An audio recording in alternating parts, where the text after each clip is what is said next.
আসসালামু আলাইকুম, শুভেচ্ছা সহ আমন্ত্রণ চ্যানেল আই সংবাদে আপনাদের সাথে আছি আমি নবনীতা। বিস্তারিত সংবাদের শুরুতে fresh full cream milk powder সংবাদ শিরোনাম। অভিজিৎ হত্যার আসামি বরখাস্ত মেজর জিয়া অন্য দেশে পলাতক বললেন স্বরাষ্ট্রমন্ত্রী। হত্যাকারীদের তথ্যের জন্য যুক্তরাষ্ট্রের পুরস্কার ঘোষণাকে বাংলাদেশের স্বাগত। টিকা সনদ দেখালেই ষাটোর্ধ্ব ও ফ্রন্ট লাইনারদের বুস্টার ডোজ। করোনা সংক্রমণ রোধে ব্যবস্থা নিতে প্রতি জেলায় স্বাস্থ্য মন্ত্রণালয়ের চিঠি। অল্প খরচে মালয়েশিয়া যাওয়া যাবে জানালেন প্রবাসী কল্যাণ মন্ত্রী। সুনির্দিষ্ট ঘোষণার আগে কারো সাথে টাকা লেনদেন না করার আহ্বান। ইসি গঠনে রাষ্ট্রপতির সংলাপে বিএনপির অংশগ্রহণে আওয়ামী লীগের তাগিদ। তারিখ নির্ধারণের পর সরকারি দলের এজেন্ডা নির্ধারণ। এবং 6 দিনের সরকারি সফরে বুধবার মালদ্বীপ যাচ্ছেন প্রধানমন্ত্রী। শ্রমবাজার সম্প্রসারণ ও বাণিজ্যিক সম্পর্ক উন্নয়নের সমঝোতা চুক্তির সম্ভাবনা।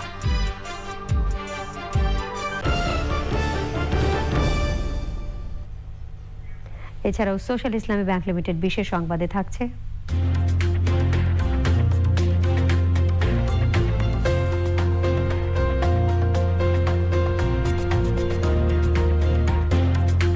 কক্সবাজারে গ্রামীণ খেলাধুলার আসরে শিক্ষার্থীদের উচ্ছ্বাসের খবর।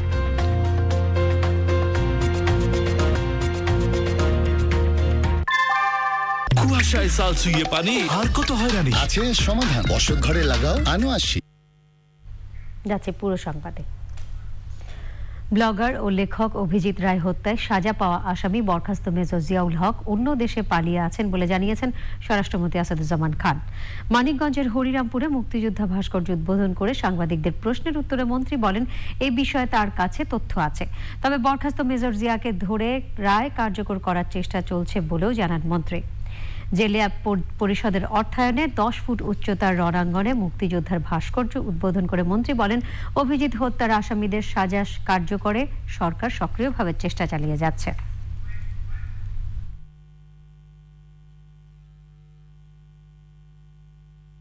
মেজর জিয়া, আমরাও তাকে খুঁজছি, আমরা তাকে দেখেছি, সে অত্যন্ত এক চতুর লোক। আমরা এখন আমাদের কাছে যা তথ্য আসে সেই তথ্য অনুযায়ী সে হয়তো অন্য কোনো দেশে গা ঢাকা দিয়ে আসেন। তা আমাদেরও চেষ্টা অব্যাহত আছে তাকে আমাদের ধরে নিয়ে আসার জন্য এবং আইনের যে শাস্তিটা তার জন্য দণ্ড দেওয়া হয়েছে সেটা কার্যকর করার। ব্লগার ও লেখক অভিজিৎ রায়ের হত্যাকারীদের ব্যাপারে তথ্য পেতে যুক্তরাষ্ট্রের পুরস্কার ঘোষণাকে স্বাগত জানিয়েছে বাংলাদেশ। পুরস্কার ঘোষণা করায় এই বিষয়ে অগ্রগতি হতে পারে বলে আশা প্রকাশ করেছেন পররাষ্ট্রমন্ত্রী। রাজধানীতে রোহিঙ্গা ইস্যুতে সেমিনারে রোহিঙ্গাদের ফিরিয়ে নিতে মিয়ানমারের উপর কার্যকর চাপ প্রয়োগে আন্তর্জাতিক সম্প্রদায়কে অনুরোধ জানিয়েছেন তিনি। লালা নওশিন জানাচ্ছেন। 2015 সালের 26শে ফেব্রুয়ারি ঢাকার অমর 21শে বইমেলা থেকে বেরিয়ে আসার সময় বাংলাদেশি বংশোদ্ভূত মার্কিন নাগরিক, ব্লগার ও লেখক অভিজিৎ রায়কে কুপিয়ে হত্যা করে সন্ত্রাসীরা। এ ঘটনায় 5 জনকে মৃত্যুদণ্ড ও 1 জনকে যাবজ্জীবন কারাদণ্ডাদেশ দেয় সন্ত্রাস বিরোধী বিশেষ ট্রাইব্যুনাল। কিন্তু অভিজিৎ রায়কে হত্যার মূল পরিকল্পনাকারী হিসেবে অভিযুক্ত মৃত্যুদণ্ডাদেশপ্রাপ্ত বরখাস্ত মেজর জিয়া এবং আকরাম হোসেন এখনও পলাতক। তাদের ব্যাপারে তথ্য পেতে ইতোমধ্যে $50 লাখ পুরস্কার ঘোষণা দিয়েছে মার্কিন পররাষ্ট্র দপ্তর। পুরস্কার ঘোষণার বিষয়টিকে স্বাগত জানান পররাষ্ট্রমন্ত্রী। আমেরিকানরা এইভাবে ডিক্লেয়ার করার ফলে তারা সাকসেসফুল হয়েছে। They should face the justice. ওদের তো কি হয়ে গেছে, ওদের বিরুদ্ধে কেস হয়ে গেছে, জাজমেন্টও হয়েছে, তারপর পালিয়ে যাচ্ছে। তো এখন যদি এর কারণে ওদের ধরা সম্ভব হয়, that is most welcome. Rohingya প্রত্যাবাসন নিয়ে মিয়ানমারকে চাপে রাখতে দেশটিতে অস্ত্র বিক্রি ও বিনিয়োগ বন্ধ করতে রাশিয়া, চীন সহ পশ্চিমা দেশগুলোকে আহ্বান জানান পররাষ্ট্রমন্ত্রী। I think those should be stopped. There should be economic sanctions so that at least no one can sell any more weapons to Myanmar. This is one. And other, unless Myanmar is being under pressure, they are not going to do anything. স্থানীয় জনগণের চেয়ে রোহিঙ্গা সংখ্যা প্রায় দ্বিগুণ হয়ে যাওয়ায় উদ্বেগ প্রকাশ করেছেন পররাষ্ট্রমন্ত্রী। রোহিঙ্গা ক্যাম্পে অননুমোদিত মক্তব, মৌলবাদ শিক্ষা ও সন্ত্রাসী কার্যক্রমকে উস্কে দিচ্ছে বলে জানান পররাষ্ট্রমন্ত্রী। Now the Rohingya number is more than double of the local community. We are afraid already because this large number of Rohingya They're staying in Bangladesh. Actually, they have nothing to do. And many of them got involved in drug trafficking, in criminal activities. জঙ্গিবাদ দমনে বাংলাদেশ যুক্তরাষ্ট্র সহযোগিতা অব্যাহত রাখার কথা বলেন পররাষ্ট্রমন্ত্রী একে আব্দুল মোমেন। লাইলা নওশিন, চ্যানেল আই, ঢাকা। সেনাবাহিনী থেকে বহিষ্কৃত মেজর জিয়াউল হক এবিটি নামে পরিচিত নিষিদ্ধ জঙ্গি সংগঠন আনসারুল্লাহ বাংলা টিমের প্রধান সামরিক কমান্ডার। গোয়েন্দা কর্মকর্তারা বলছেন তার অবস্থান শনাক্ত করতে সব ধরনের চেষ্টা কার্যকর আছে। এনামুল কবির রূপম জানাচ্ছেন। সেনানিবাসের ভেতর বিভিন্ন অপতৎপরতার কারণে বিতর্কিত ছিলেন মেজর সৈয়দ জিয়াউল হক। এক পর্যায়ে চাকুরিচ্যুত হন। তার নাম আবারও জানা যায় অভিজিৎ রায় হত্যা ঘটনার তদন্তে। এটাও জানা যায় যে মেজর জিয়াই আনসারুল্লাহ বাংলা টিমের প্রধান সামরিক কমান্ডার। মার্কিন নাগরিক অভিজিৎ হত্যা মামলায় তাকে মৃত্যুদণ্ড দেন ঢাকার আদালত। ওই মামলার কথা উল্লেখ করে তার বিষয়ে তথ্য পেতে $50 লাখ পুরস্কার ঘোষণা করেছে মার্কিন যুক্তরাষ্ট্র। জুলহাস তনয় হত্যাকাণ্ডেও মৃত্যু পরোয়ানা আছে তার বিরুদ্ধে। ব্লগার রাজীব হত্যাকাণ্ড ছাড়াও সন্ত্রাস বিরোধী আইনে আরও 2টি মামলায় মৃত্যুদণ্ডাদেশ নিয়ে পলাতক মোস্ট ওয়ান্টেড এই জঙ্গি নেতা। মেজর জিয়া একজন সাজাপ্রাপ্ত আসামি এবং তার নামে বিভিন্ন মামলা তদন্তাধীনও রয়েছে। তাকে আমরা খুঁজছি। আমাদের গোয়েন্দা তৎপরতা এবং আভিযানিক তৎপরতা সবই আমাদের চলমান আছে। তার অবস্থান সম্পর্কে আমাদের কাছে সুনির্দিষ্ট কোনো তথ্য নেই। দেশেও থাকতে পারেন, বিদেশেও থাকতে পারেন, যেহেতু আমরা সঠিকভাবে জানি না। গোয়েন্দা কর্মকর্তারা বলছেন জিয়ার সঙ্গে সংশ্লিষ্ট থাকতে পারে সম্ভাব্য এমন লোকদের তালিকা করেছেন তারা। যারা জামিনে মুক্তি পাচ্ছে তাদেরকে মনিটর করা হচ্ছে, তারা যাতে জামিনে গিয়ে পুনরায় এই জঙ্গি কার্যক্রমে জড়িত না হয়। 6টি মামলায় মৃত্যুদণ্ডাদেশ ছাড়াও 4টি মামলা রয়েছে সেনাবাহিনী থেকে চাকুরিচ্যুত জিয়ার বিরুদ্ধে। Enamul Kabir Rupam, channel I, Dhaka. স্বাস্থ্যমন্ত্রী জাহিদ মালেক বলেছেন 60 বছরের বেশি বয়সী ও ফ্রন্ট লাইনাররা এখন থেকে তাদের 2 ডোজ টিকা নেয়ার কার্ড দেখিয়ে বুস্টার ডোজ নিতে পারবেন। ডিসেম্বরের শেষ দিকে অ্যাপের মাধ্যমে এই কার্যক্রম শুরু হবে বলে জানিয়েছেন মন্ত্রী। মুরসালিন বাবলা জানাচ্ছেন। দেশে করোনার টিকার বুস্টার ডোজ দেওয়া রোববার থেকে শুরু হলো, তা এখনও সবার জন্য উন্মুক্ত করেনি সরকার।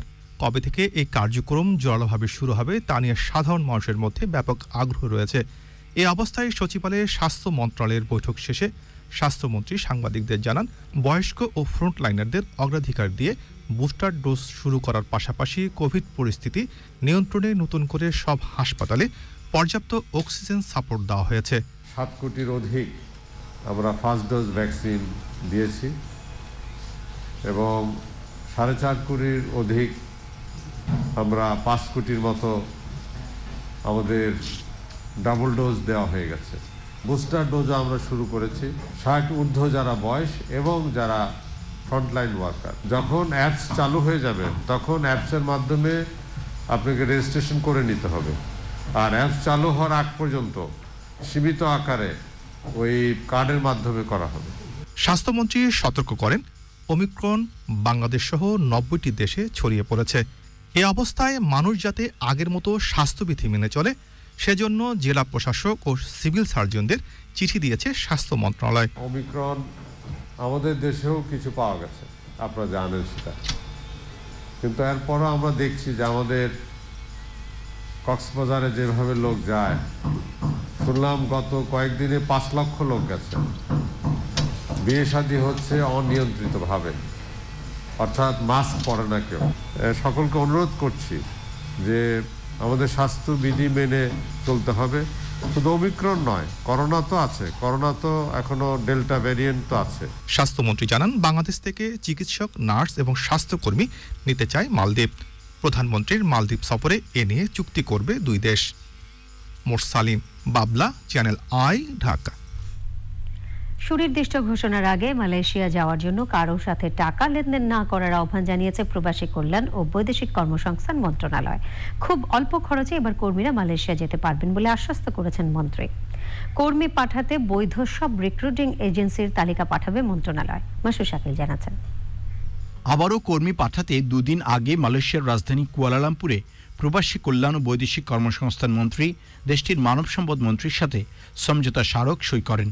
চুক্তির বিস্তারিত জানাতে মন্ত্রণালয়ে সংবাদ সম্মেলন।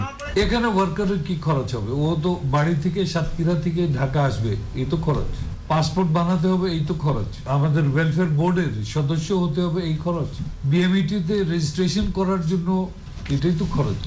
যে কোথায় আগে 3-4 লাখ ছিল, এখন কোথায় গিয়ে দাঁড়াবে। যে আমাদের এই পুরো এক্সারসাইজ, এই যে 3 বছর যে আমরা এটার পিছনে ঘুরলাম আর বিভিন্ন নেগোসিয়েশন করলাম, বলে না কি প্রোট্রাক্টেড নেগোসিয়েশন, আমার শুধু একটাই স্বার্থ, দ্যাট মার্কেট খুলুক, আর দ্বিতীয় হলো যে শ্রমিকরা যে কম খরচে যায়। সবকিছু চূড়ান্ত হওয়ার আগে কারোর সাথে টাকা লেনদেন না করতে সতর্ক করেছে মন্ত্রণালয়। কর্মী যেন একটি পয়সাও কোনো দালালকে না দেন, কারণ এখনো প্রক্রিয়া শুরু হয়নি।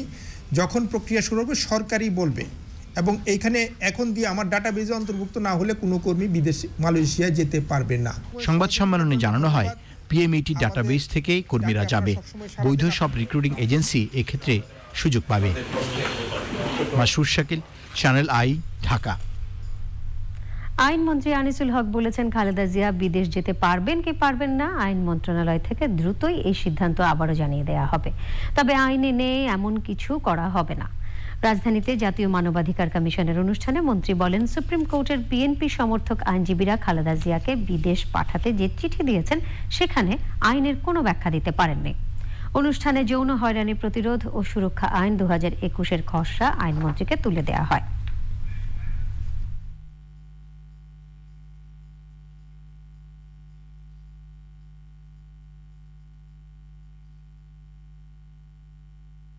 আমার কাছে সুপ্রিম কোর্টের বিএনপি সমর্থিত 15 জন আইনজীবী এসেছিলেন, যে তাদের বক্তব্যের কোনো সাপোর্ট আমি পাইনি। কোনো আদালতই তারা যে বক্তব্য দিয়েছেন সেটা সাপোর্ট করেননি। আমি খুব শিগগিরই আইন মন্ত্রণালয়ের অভিমত দিয়ে দিব। মুক্তিযুদ্ধে বীর নারীর স্বীকৃতির সাথে ভাতা পাওয়ার প্রায় 5 বছর পর 2020 সালে এক প্রজ্ঞাপনের মাধ্যমে মাজেদার ওই খেতাব সহ ভাতা বাতিল হয়ে যায়। কি কারণে এটি ঘটলো তা জানতে চেয়ে মুক্তিযোদ্ধা কাউন্সিলের কাছে বারবার চিঠি দিয়েও উত্তর পাননি তিনি। সবশেষ আইনি নোটিশের জবাব না পেয়ে উচ্চ আদালতের কাছে প্রতিকার চেয়েছেন মাজেদা। মাজহার রহমান জানাচ্ছেন, জাতীয় মুক্তিযোদ্ধা কাউন্সিলের 2016 সালের 21শে জুলাই এক প্রজ্ঞাপনের মাধ্যমে ঠাকুরগাঁওয়ের রাউতনগরের মাজেদাকে মুক্তিযুদ্ধে বীর নারীর স্বীকৃতি দেয়। এরপর থেকে নিয়মিত ভাতা পেতে থাকেন তিনি। এর মধ্যে একই জেলার আরেক মাজেদা দাবি করেন তিনি প্রকৃত মাজেদা। এ সময় দেখা দেয় প্রথম মাজেদার স্বামীর নাম তসলিম উদ্দিন আর দ্বিতীয় মাজেদার স্বামী দারাজউদ্দিন। এরপরেই 2020 সালের 20শে অক্টোবর এক প্রজ্ঞাপনের মাধ্যমে আগে থেকে ভাতা পেয়ে আসা মাজেদার নাম বাদ দেয় মুক্তিযোদ্ধা কাউন্সিল। এই নিয়ে হওয়া তদন্ত সম্পর্কে জানতে চান মাজেদা। যাচাই বাছাই কমিটির কথা বলছিলাম, যে রিপোর্টটা হয়েছে সেই রিপোর্টটা কিন্তু আমরা বারবার চেয়েছি। যখন ওনারা কোনো রিপ্লাই না দেন তখন আমরা কিন্তু একটি লিগ্যাল নোটিশ ইস্যু করি। উনিও আরেকজন মাজেদা, আমি একজন মাজেদা, কনফিউশনটা এখানেই হয়েছে। এবং তারপরেও যখন আমরা লিগ্যাল নোটিশের কোনো রিপ্লাই না পেলাম তখন আমরা হাইকোর্টের দ্বারস্থ হই। জাতীয় মুক্তিযোদ্ধা কাউন্সিলের কাছে কোনো জবাব না পেয়ে উচ্চ আদালতে যান বীর নারী মাজেদা। গ্যাজেটটি ক্যান্সেল করা হোক এবং আমার নাম ওখানে বহাল করা হোক, যেহেতু আমি অনেক বছর ধরেই ভাতা পাচ্ছি। এবং সো গ্যাজেটে আমার নাম হওয়ার সাথে সাথে এবং আমি জানি ভাতাটা আবার পাওয়া শুরু করি, যে ভাতাটা আমি পেতাম আগে। আইনজীবী জানিয়েছেন, সব হারিয়ে খুব কষ্টে আছেন বীর নারী মাজেদা। মাজহার রহমান, চ্যানেল আই, ঢাকা। নির্বাচন কমিশন পুনর্গঠন নিয়ে রাষ্ট্রপতির সাথে সংলাপে বিএনপির নিজেদের স্বার্থেই যাওয়া উচিত বলে মনে করে আওয়ামী লীগ।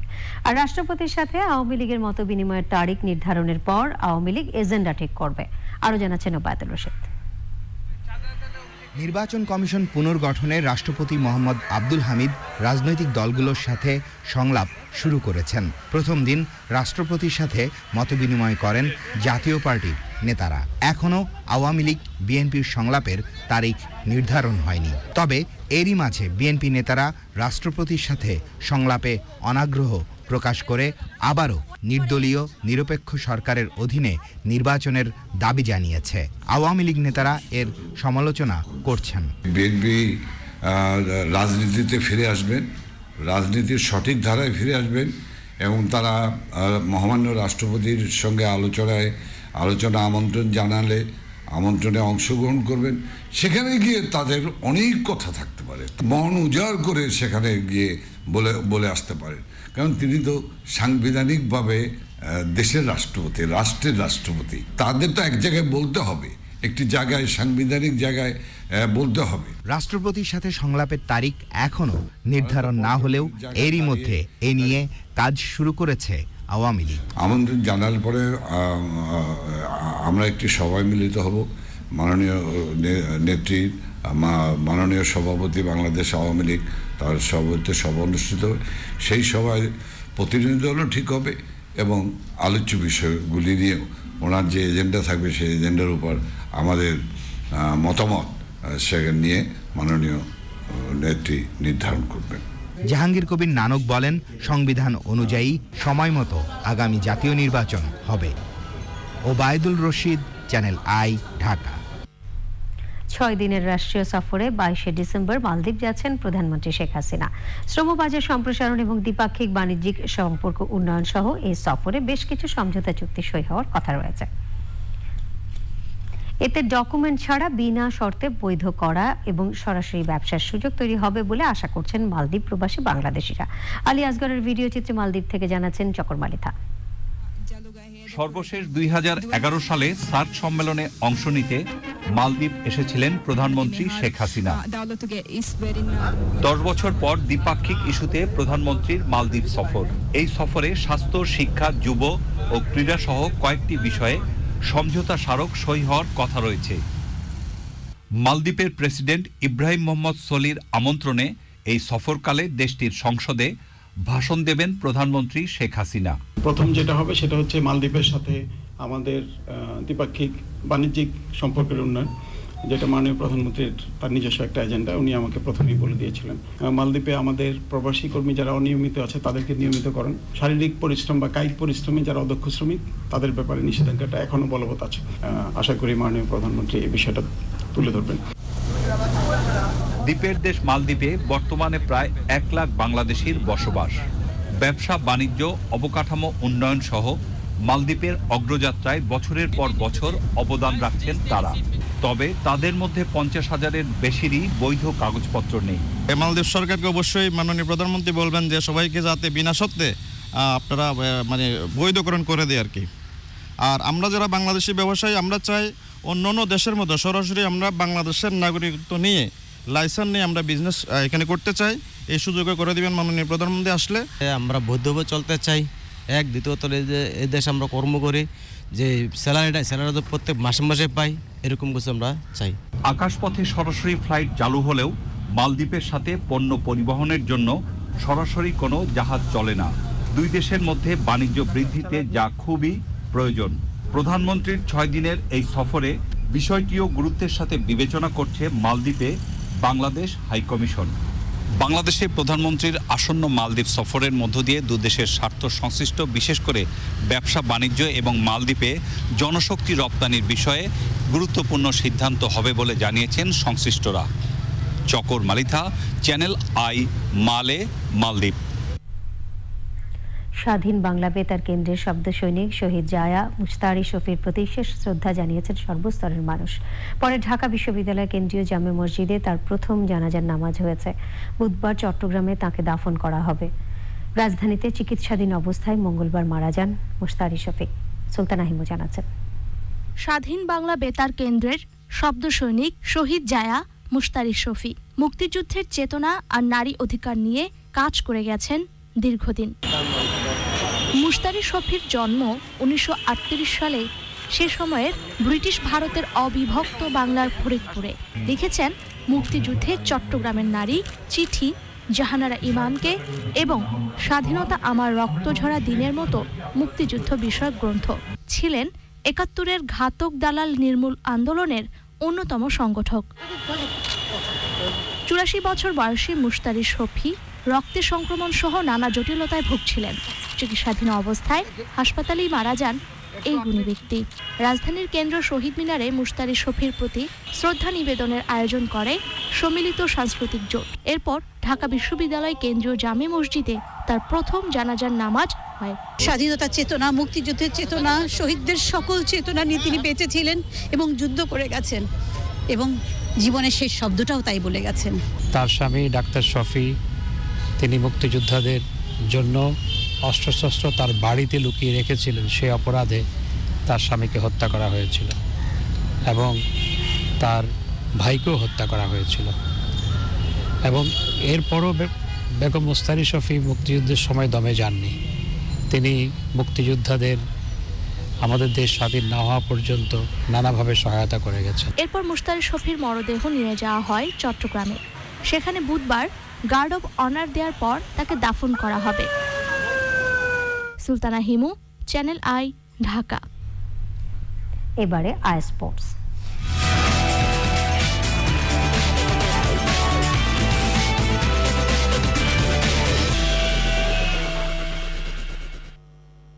এ পর্যায়ে খেলাধুলা সব আপডেট নিয়ে আই স্পোর্টসে যোগ দিচ্ছেন রাহুল রায়। যাচ্ছি তার কাছে। রাহুল। নবনীত, আপনাকে ধন্যবাদ। দর্শক সবাইকে স্বাগত আজকের আই স্পোর্টসে। বাংলাদেশ ক্রিকেট বোর্ড বিসিবির ক্রিকেট অপারেশনস বিভাগের চেয়ারম্যান পদ থেকে পদত্যাগ করছেন আকরাম খান। পারিবারিক ব্যস্ততার কারণে তার সরে যাওয়ার সিদ্ধান্ত বলে জানিয়েছেন সাবেক এই অধিনায়ক এবং বর্তমান বোর্ড পরিচালক। তবে এ নিয়ে এখনও বোর্ড সভাপতি নাজমুল হাসানের সাথে আলোচনা হয়নি বলেও জানান আকরাম খান। রিপোর্ট করছেন আরিফ চৌধুরী। অক্টোবর নভেম্বরে টি-20 বিশ্বকাপে ওমান এবং আরব আমিরাতে বাংলাদেশ দলের টিম লিডারের দায়িত্বে ছিলেন Akram Khan.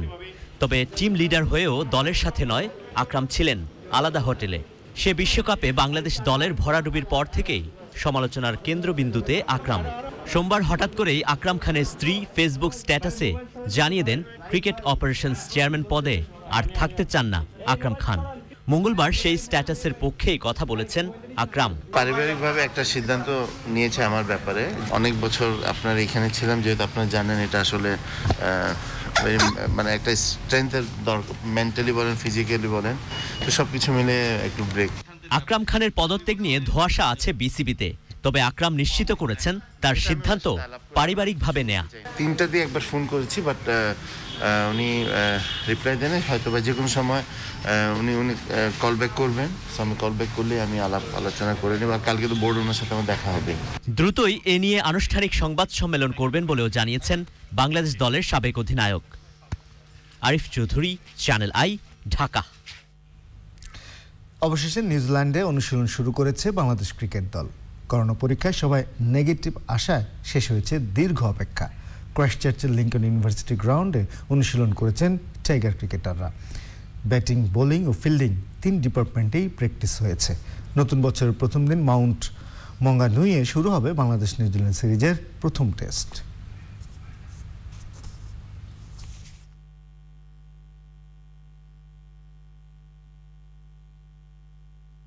Days in our rooms has been pretty challenging for the boys after a long year, so boys all very happy to be out in bright sunshine and blue skies and starting to hit some balls again. Low intensity practice for the next day or two to make sure guys get themselves accustomed to batting and bowling once again, and by the time we get to Tauranga for those 6 days preparation before the test match. এবার football. সাফ অনূর্ধ্ব 19 women's চ্যাম্পিয়নশিপের ফাইনালে কাল মুখোমুখি হচ্ছে বাংলাদেশ ও ভারত। কমলাপুরের বীরশ্রেষ্ঠ শহীদ সিপাহী মোস্তফা কামাল স্টেডিয়ামে ম্যাচ শুরু হবে সন্ধ্যা 6টায়। স্বাগতিক হিসেবে লাল সবুজদের 2 দলই এগিয়ে রাখছে। তবে গ্রুপ পর্বে বাংলাদেশের বিপক্ষে যে ভুলগুলো ছিল সেগুলো শুধরে এই ম্যাচে মাঠে নামবে ভারত। রিপোর্ট করছেন তামান্না তানজিনা। মেয়েদের বয়সভিত্তিক ফুটবল মানে নান্দনিকতা ছড়াছড়ি। ভাবা যায় সাফ অনূর্ধ্ব 19 উইমেন্স চ্যাম্পিয়নশিপে গ্রুপ পর্বে 10 ম্যাচে গোল হয়েছে 43টি, গোল গড় 4.3। মেয়েদের ফুটবলে সাফ অনূর্ধ্ব 19-এর এটি প্রথম আসর। অনূর্ধ্ব 18 সাফের ডিফেন্ডিং চ্যাম্পিয়ন বাংলাদেশ, অর্থাৎ বয়সভিত্তিক সাফে বর্তমান চ্যাম্পিয়ন হিসেবেই খেলছে বাংলাদেশ। 5 জাতির এই টুর্নামেন্টের প্রথম ম্যাচে নেপালের সাথে গোলশূন্য ড্র করে স্বাগতিকরা। দ্বিতীয় ম্যাচে স্বরূপে ফিরেছে বাংলাদেশ এবং ভুটানের বিপক্ষে 6-0 গোলের জয় পেয়েছে। পরের ম্যাচে প্রতিপক্ষ ভারত পুরো ম্যাচে আধিপত্য ধরে রাখলেও গোল হয়েছে একটি, সেটিও স্পট কিক থেকে। শেষ ম্যাচে শ্রীলঙ্কার বিপক্ষে আগের সব গোল উসুল করেছে তহুরা রিপারা। 12 গোলের জয় নিয়ে গ্রুপ চ্যাম্পিয়ন হয়ে ফাইনাল নিশ্চিত করে টিম বাংলাদেশ। ফাইনালে স্বাগতিকদের প্রতিপক্ষ ভারত। গত কয়েক বছরে কোনো একভাবে বাংলাদেশে একরকম প্রথাই চালু হয়েছে, বাংলাদেশ ভারত মানেই হাই ভোল্টেজ ম্যাচ। ভারতের সাথে পরিসংখ্যান খুব ভালো না হলেও খুব খারাপও না। 2017 সাফ অনূর্ধ্ব 15-তে ভারতকে হারিয়ে চ্যাম্পিয়ন হয় বাংলাদেশ। আমরা অস্ট্রেলিয়ার সাথে এই মেয়েরা যে ফুটবল খেলেছে এবং তাদের সাথে আমরা ড্র করতে পেরেছি। আমি মনে করি যে এই টিমের বিশেষ কিছু দিন ছিল, যে বিশেষ দিনে তারা যে ফুটবলটা খেলেছে তারা সেই ফুটবলটাই খেলবে। It's good that they'll get an opportunity to play against a good team, and Bangladesh is a good team. I always have been watching and following because there's a lot of women's development happening. শুরুটা নিজেদের ছন্দমতো না হলেও গত 4 ম্যাচে সেটি গুছিয়ে নিয়েছেন আখি মারিয়ারা। আমরা যা আগে ভুল ত্রুটি করেছি বা যে ভালো কিছু করেছি সব কিছুই আমরা মিলে প্রিপারেশন নিয়েছি যে আমাদের ফাইনালে যে আমরা ভালো কিছু করব এবং ফাইট করব তাদের সাথে। আগের হিসাব নিকাশ বাদ দিলে শুধুমাত্র এবারের টুর্নামেন্টে বাংলাদেশ একাই করেছে 19 গোল। বিপরীতে ভারতের গোল সংখ্যা 9টি। ট্রফি জয়ের এত কাছে এসে ফিরতে চাইবে না কেউই। তামান্না তানজিনা, চ্যানেল আই, ঢাকা। মুজিববর্ষ ও স্বাধীনতা সুবর্ণ জয়ন্তী উদযাপনে প্রথমবারের মতো ঢাকায় একসাথে বঙ্গবন্ধু ও Bangamata Asian central zone men's and women's volleyball challenge কাপের আসর বসছে। 6 দিনের টুর্নামেন্টের পর্দা উঠবে 23শে ডিসেম্বর। আসরের ব্রডকাস্ট পার্টনার চ্যানেল আই ও channel I online. Adil Ahmed শানের রিপোর্ট। করোনাকালীন 1 বছরের বিরতির পর বৃহস্পতিবার পঞ্চমবারের মতো ঢাকায় বসছে Asian central zone volleyball challenge cup. Bangabandhu ও বঙ্গমাতার নামে প্রথমবারের মতো নারী পুরুষ ইভেন্ট একসাথে হচ্ছে। এই উপলক্ষে ট্রফি ও লোগো উন্মোচনের আনুষ্ঠানিকতা। পুরুষদের পুলে স্বাগতিক বাংলাদেশ ছাড়াও আছে উজবেকিস্তান, শ্রীলঙ্কা, মালদ্বীপ ও নেপাল। সমান এই 5 জাতির মেয়েদের টিমের সঙ্গে আরও আছে কিরগিজস্তান। এটি কিন্তু একটি চ্যালেঞ্জ, কারণ আমরা গত 2 বছর কিন্তু আমরা কোনো ইন্টারন্যাশনাল গেম আমরা খেলতে পারি নাই। আমরা খেলার চেষ্টা করছি এবং আমরা আশা করি যে এটির মাধ্যমে আমরা ভলিবলকে আবারও ফিরিয়ে নিয়ে আসতে পারবো। 2016 সালে একবার এশিয়ান সেন্ট্রালে চ্যাম্পিয়ন হয়েছিল বাংলাদেশের ছেলেরা। দীর্ঘমেয়াদী প্রশিক্ষণের মাধ্যমে শুধু সেন্ট্রালেই নয়, দক্ষিণ এশিয়াতেও পদক জিততে চায় ফেডারেশন। স্কুল ভলিবলকে আমরা প্রায়োরিটি দিতে চাই। আমাদের প্লেয়ার কিন্তু বের করতে হবে। প্লেয়ার না বের করলে কিন্তু আমরা আমাদের অনূর্ধ্ব 16, আমাদের যুব, আমাদের এই জাতীয় পর্যায়ের এই প্লেয়ারগুলোকে আমরা আনতে পারবো না। আমাদের টার্গেট সাউথ এশিয়ান গেমসে যে কোনো একটি পদক আনার জন্য এখন থেকেই আমাদেরকে চালু করতে হবে। 23শে ডিসেম্বর বিকেল 3টায় টুর্নামেন্টের উদ্বোধনী অনুষ্ঠান। ছেলেদের বিভাগে প্রথম ম্যাচে বাংলাদেশের প্রতিপক্ষ মালদ্বীপ। এর আগে মেয়েদের ইভেন্টে দুপুর 1:30টায় কিরগিজস্তানের বিপক্ষে ম্যাচ দিয়ে আসর শুরু করবে বাংলাদেশের নারীরা। টুর্নামেন্টের ফাইনাল 28 ডিসেম্বর। আসরে ব্রডকাস্টিং পার্টনার চ্যানেল আই ও channel I online. Adil Ahmed Shan, channel I, Dhaka. দর্শক, এই ছিল আজকের আই স্পোর্টসে। ফিরে যাচ্ছি নবনীতার কাছে। রাহুল, ধন্যবাদ আপনাকে। চলে যাচ্ছি পরবর্তী অংশে। নির্বাচন কমিশন পুনর্গঠনের রাষ্ট্রপতির সংলাপকে স্বাগত জানিয়ে বিবৃতি দিয়েছেন আওয়ামী লীগের সাধারণ সম্পাদক ওবায়দুল কাদের। আমন্ত্রিত সব রাজনৈতিক দলকে সংলাপে অংশ নেওয়ার আহ্বান জানান তিনি। বিবৃতিতে ওবায়দুল কাদের বলেন, বিএনপি কখনো নির্বাচন, সংবিধান ও প্রচলিত গণতান্ত্রিক রীতিনীতিতে বিশ্বাসী নয়। অতীতের মতো তারা হত্যা, কূ, ষড়যন্ত্র ও চক্রান্তের মাধ্যমে ক্ষমতা দখল করতে চায়। সংবাদের পর্যায়ে নিয়ে নিচ্ছে অশোক লীল্যান্ড ইফাদ অটোস বিরতি। আর বিরতির পর অন্যান্য সংবাদের সাথে জানিয়ে ফিরব। ওমিক্রনের কারণে বড়দিন ও নববর্ষের কিছু অনুষ্ঠান বাতিলে বিশ্ব স্বাস্থ্য সংস্থার পরামর্শ। ডেল্টার চেয়ে এই ভ্যারিয়েন্ট অনেক দ্রুত ছড়ায় বলে হুঁশিয়ার। তুমি জানো আমি কে? হ্যাঁ, সম্মানিত যাত্রীবৃন্দ, এই ভদ্রলোক জানেন না উনি কে? যদি কোনো সহৃদয় ব্যক্তি ওনার পরিচয় জানেন তাহলে কাউন্টারে যোগাযোগ করুন। ব্রুকবন তাজার সতেজ চায়ের দানায় আছে প্রাকৃতিক থিয়ানিন, যা মনকে করে তোলে তাজা।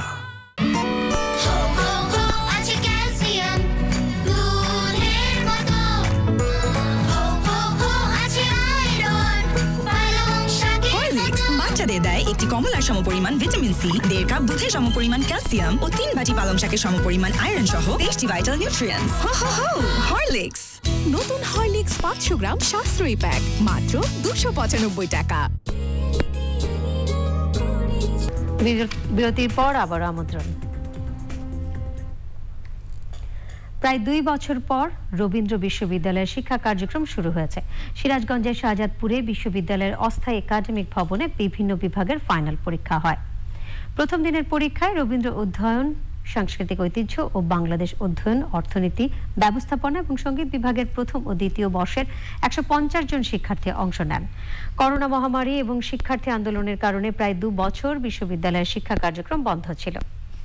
8 ডিসেম্বর নতুন উপাচার্য হিসেবে অধ্যাপক ডক্টর শাহ আজম শান্তনু যোগ দেওয়ার পর শহীদ বুদ্ধিজীবী দিবস ও বিজয় দিবস পালন এবং আজকের পরীক্ষা কার্যক্রম শুরুর মাধ্যমে বিশ্ববিদ্যালয়টি প্রাতিষ্ঠানিক ও শিক্ষা কার্যক্রমে ফিরল। জিপিএইচ ইস্পাত বাংলাদেশের অগ্রযাত্রা সংবাদ।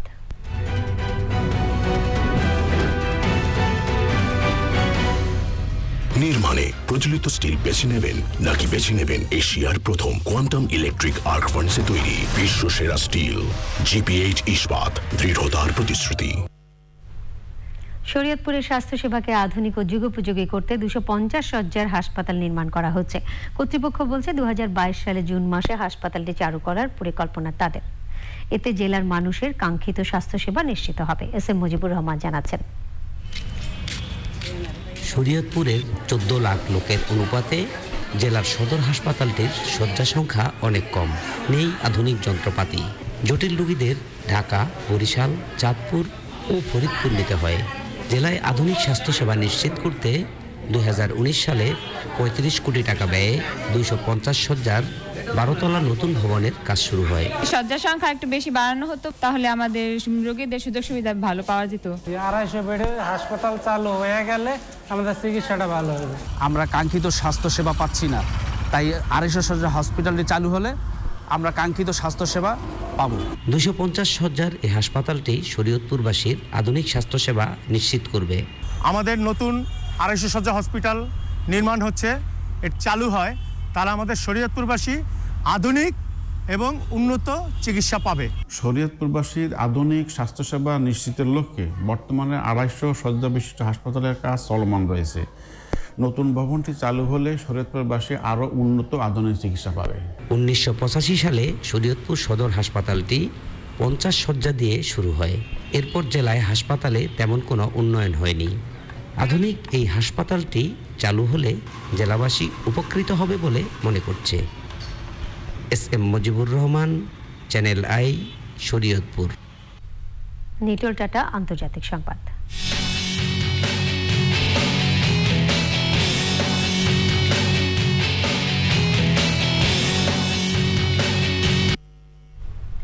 করোনা ভাইরাসের ওমিক্রন ধরনের সংক্রমণের কারণে বড়দিন এবং নববর্ষের কিছু অনুষ্ঠান বাতিলের পরামর্শ দিয়েছে বিশ্ব স্বাস্থ্য সংস্থা।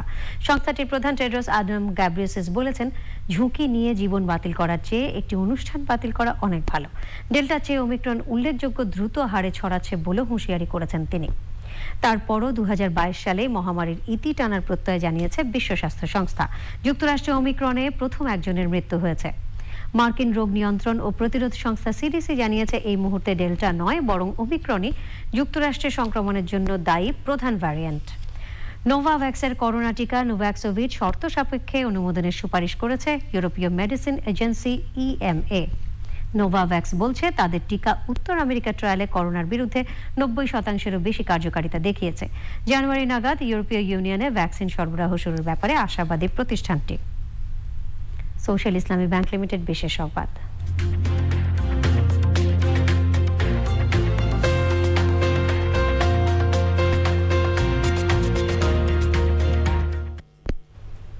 বিজয়ের সুবর্ণ জয়ন্তী ও মুজিব বর্ষ উদযাপনে কক্সবাজারে গ্রামীণ খেলাধুলা আয়োজন করেছে বাংলাদেশ কান্ট্রি গেমস অ্যাসোসিয়েশন।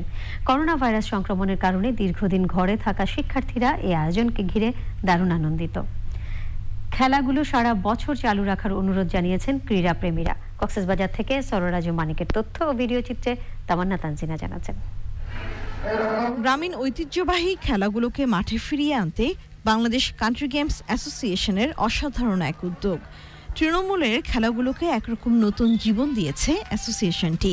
করোনার কারণে ঘরবন্দি হয়ে পড়া শিক্ষার্থীদের বিনোদন দিতে এগিয়ে এসছে তারা।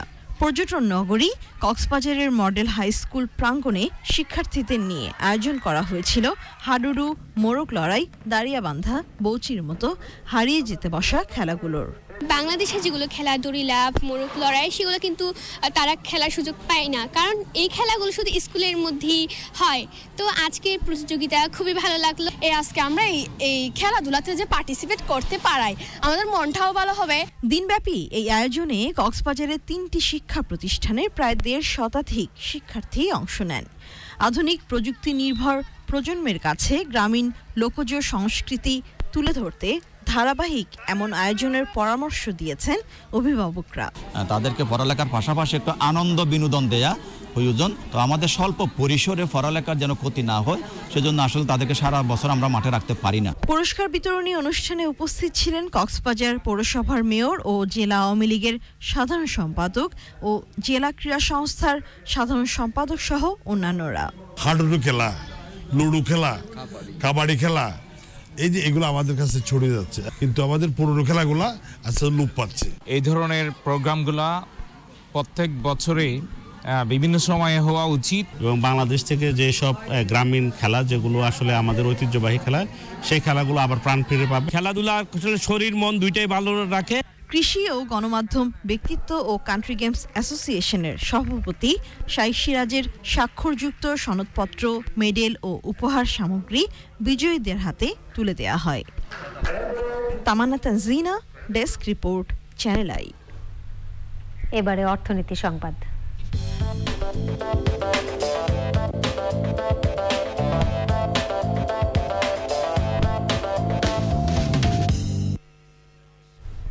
ঢাকা স্টক এক্সচেঞ্জে মঙ্গলবার লেনদেনে ঊর্ধ্বমুখী প্রবণতা দেখা গেছে। আগের কার্যদিবসের চেয়ে টিএসইএক্স সূচক 20 পয়েন্ট বেড়ে ৬,৭৫৭ পয়েন্টে দাঁড়িয়েছে।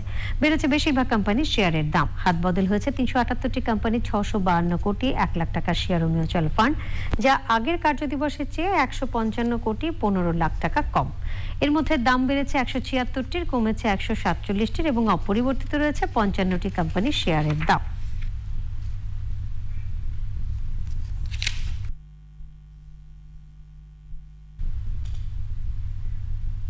ইন্ডি ক্যাফে গ্লোবাল সিল্ক সিটি সংবাদ।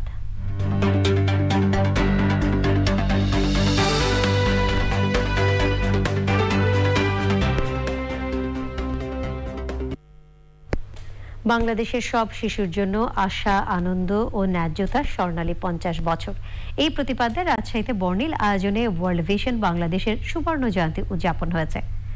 রাজশাহীর তানোর উপজেলা পরিষদে অনুষ্ঠান উদ্বোধন করেন সাবেক শিল্পমন্ত্রী ওমর ফারুক চৌধুরী। বক্তৃতা করেন ওয়ার্ল্ড ভিশনের এরিয়া ম্যানেজার বিমল জেমস কস্তা। তানোর উপজেলা পরিষদের নির্বাহী কর্মকর্তা পঙ্কজ চন্দ্র দেবনাথের সভাপতিত্বে আলোচনা সভায় বিশেষ অতিথি ছিলেন তানোর উপজেলা চেয়ারম্যান লুৎফর হায়দার রশিদ ময়না। উপজেলা পরিষদ ভাইস চেয়ারম্যানরা অনুষ্ঠানে ছিলেন। পূবালী ব্যাংক লিমিটেড কৃষি সংবাদ।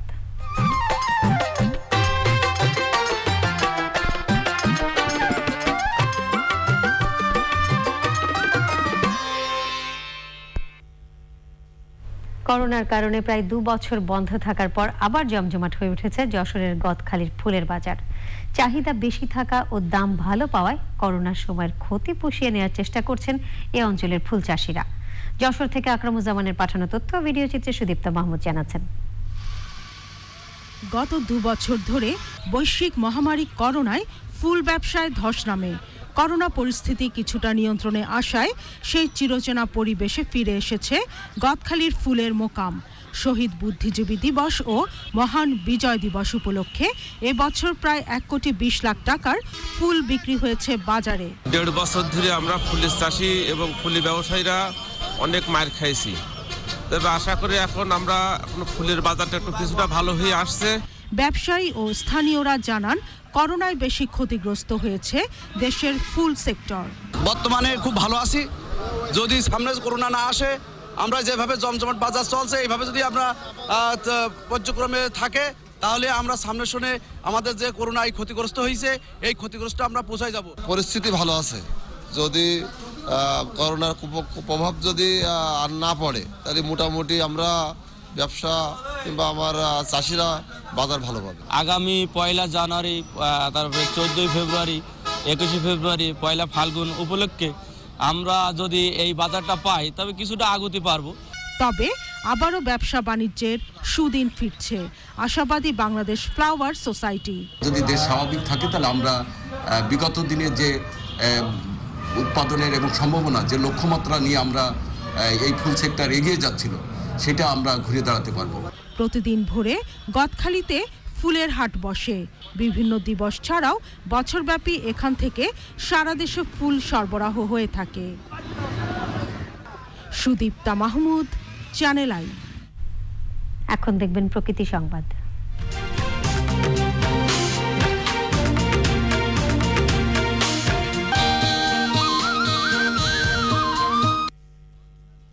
করোনা পরিস্থিতি কাটিয়ে ঘুরে দাঁড়াতে শুরু করেছে পাহাড়ি কন্যা রাঙামাটির পর্যটন। শীতের শুরুতে পর্যটক মুখর হ্রদ পাহাড়ের জনপদ। মনসুর আহমেদের তথ্য, ভিডিও চিত্রে আরো জানাচ্ছেন শামিক আহমেদ। দেশের পার্বত্য অঞ্চলের মধ্যে ভ্রমণ প্রেমীদের কাছে রাঙামাটির আলাদা আবেদন রয়েছে। মেঘে মোড়া পাহাড় আর হ্রদের প্রাকৃতিক সৌন্দর্য উপভোগে ছুটে আসেন পর্যটকরা। এবারও মৌসুমের শুরুতেই পর্যটকের ঢল নেমেছে রাঙামাটিতে। পরিবার পরিজন নিয়ে বৈচিত্র্যময় প্রকৃতির সৌন্দর্য উপভোগ করছেন পর্যটকরা। রাঙামাটির পরিবেশ খুব ভালো লাগছে, কারণ প্রকৃতির যে এত সৌন্দর্য এখানে লুকায়িত আছে, এখানে না আসলে হয়তো আমি বুঝতে পারতাম না। ট্যুরিজম প্লেস তো স্বাভাবিক, ন্যাচারালি একটু ভিড় হবেই, সব মিলে ভালো লাগছে। সিনিক ভিউটা অনেক সুন্দর, সেই জন্যই দেখার জন্য আসা। আসলে গত বছর তবে এর আগে বছর ছিলাম, পরিবেশ তেমন ভালো ছিল না, কিন্তু বর্তমানে পরিবেশ অনেক ভালো হয়েছে। নৌকাতে চড়ছি, পশু প্রাণী দেখছি এবং জার্নিটা খুবই মজার হচ্ছে। অতিথি চাপ সামাল দিতে বিশেষ ব্যবস্থা নিয়েছে সাজেক সহ রাঙামাটির রিসোর্টগুলো। বাংলাদেশের বিভিন্ন জেলা থেকে ভালো পর্যটক আসছে, আমরা আগে থেকে প্রিপারেশন ছিল, আমরা যথাযথভাবে বোট সার্ভিস দিয়ে যাচ্ছি। আগামী ফেব্রুয়ারি মার্চ পর্যন্ত রাঙামাটিতে পর্যাপ্ত পর্যটক থাকবে এবং আমরা এমন ব্যবস্থা করেছি যাতে পর্যটকদের রাঙামাটি এসে কোনো কষ্ট পেতে না হয়। আমি আশা করছি আমরা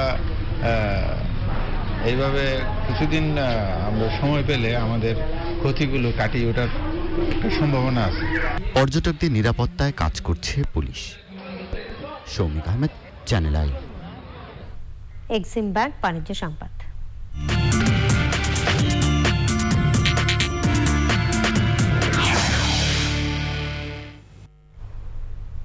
জিপিএইচ ইস্পাতের 15তম বার্ষিক সাধারণ সভা হয়েছে। কোম্পানির চেয়ারম্যান মোহাম্মদ আলমগীর কবিরের সভাপতিত্বে ডিজিটাল প্ল্যাটফর্মে আয়োজিত সভায় উপস্থিত ছিলেন গ্রুপের চেয়ারম্যান ও ব্যবস্থাপনা পরিচালক মোহাম্মদ জাহাঙ্গীর আলম, অতিরিক্ত ব্যবস্থাপনা পরিচালক মোহাম্মদ আলমাস শিমুল, পরিচালক মোহাম্মদ আশরাফুজ্জামান, মোহাম্মদ আব্দুল আহাদ, মোহাম্মদ আজিজুল হক সহ অন্যান্যরা। সভায় 2020-2021 অর্থ বছরের শেয়ার হোল্ডারদের জন্য ঘোষিত 20% নগদ, 10% স্টক লভ্যাংশ সহ মোট 30% লভ্যাংশ অনুমোদিত হয়। আরো বড় পরিসরে গ্রাহকদের উন্নততর সেবা প্রদানে মৌলভীবাজারের বড়লেখার হাজীগঞ্জ বাজারের হাবিব মার্কেটে ফার্স্ট সিকিউরিটি ইসলামী ব্যাংকের বড়লেখা শাখার কার্যক্রম শুরু হয়েছে। উদ্বোধন করেন ব্যাংকের ব্যবস্থাপনা পরিচালক সৈয়দ ওয়াসেক মোহাম্মদ আলী। উপস্থিত ছিলেন ব্যাংকের উপব্যবস্থাপনা পরিচালক মোহাম্মদ মাসুদুর রহমান শাহ, বড়লেখা বণিক সমিতির সভাপতি হাজী আব্দুল হান্নান, ব্যাংকের মানব সম্পদ বিভাগের প্রধান কাজী মোতায়ের হোসেন, সিলেটের আঞ্চলিক প্রধান ফয়সাল আহমেদ এবং অন্যরা।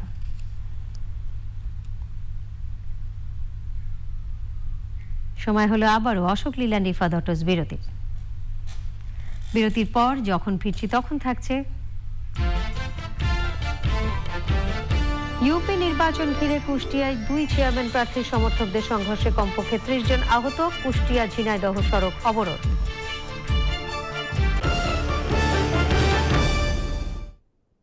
সারাদিনের ব্যস্ততায় ত্বকের যত্ন নেওয়ার সময় কই, ফলাফল শুষ্ক ত্বক। এজন্য আমার চাই ভ্যাসলিন লোশন।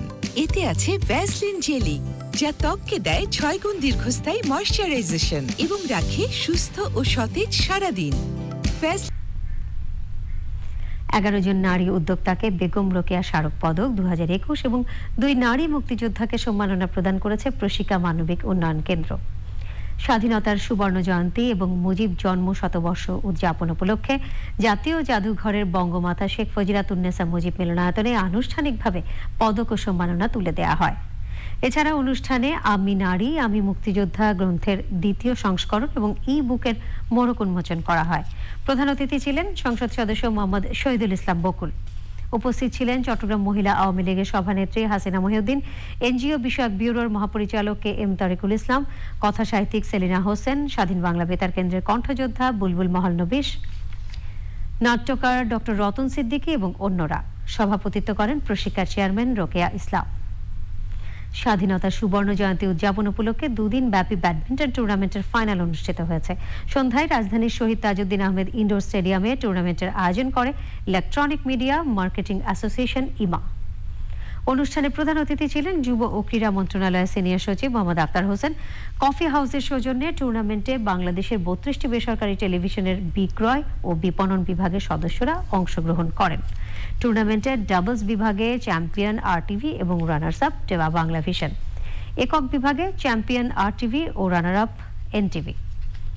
ইমার সভাপতি মোহাম্মদ আনিসুর রহমান তারেক, সহসভাপতি চ্যানেল আয়ের বিক্রয় ও বিপণন কর্মকর্তা জিয়াউর রহমান সুমন এবং সাধারণ সম্পাদক গৌতম চন্দ্র দাস সহ সংগঠনের ঊর্ধ্বতন কর্মকর্তারা উপস্থিত ছিলেন।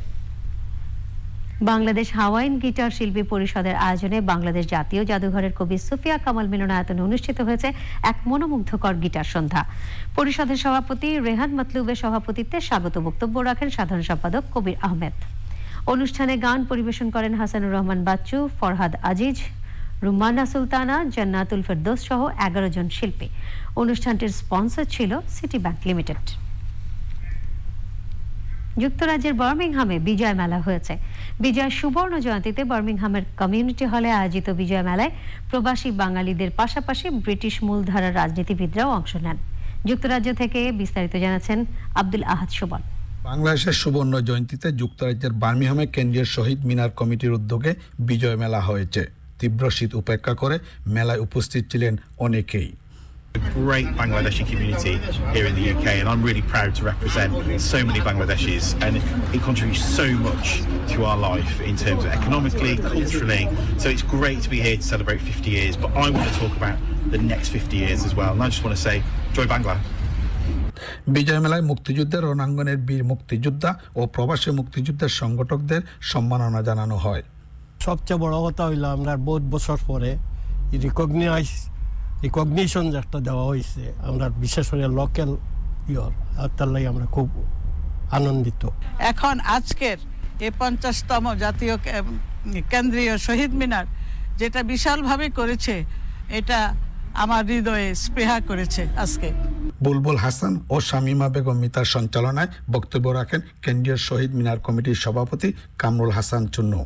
জাতীয় পতাকা হাতে বিভিন্ন রঙের পোশাকে সজ্জিত নানা বয়সী মানুষের মিলন মেলায় পরিণত হয় মেলাটি। প্রবাসী বাংলা গৌরব উজ্জ্বল ইতিহাস তুলে ধরতে আয়োজনের প্রশংসা করেন অনেকেই। যুক্তরাজ্যের বার্মিংহাম থেকে আব্দুল আহাদ সুমন, চ্যানেল আই। সংবাদে আবারও অশোক লিল্যান্ড ইফাদটস বিরতি। আর বিরতির পর খেলার খবরে থাকছে এশিয়ান চ্যাম্পিয়ন্স ট্রফির হকির ফাইনালে উঠল কোরিয়া ও জাপান। তৃতীয় স্থানের জন্য লড়বে দুই চিরপ্রতিদ্বন্দ্বী ভারত পাকিস্তান।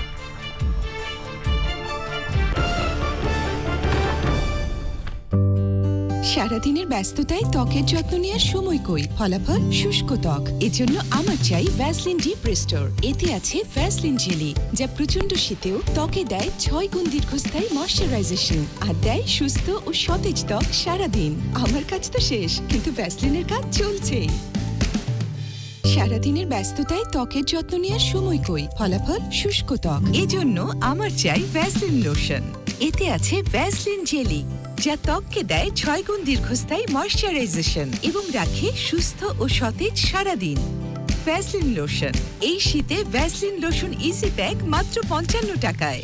ভেতরটাই গুমোট, ব্যবসা গন্ধ, ভয়ে সারা রাত ঘুমাতে পারি না, কখন তেলাপোকা কামড়ায়। তেলাপোকা এখনো আছে নাকি? আমি তো থাকি পোকামাকড়ের ঝামেলা মুক্ত একটা ফুলের বাগানে, সুগন্ধে ভরা।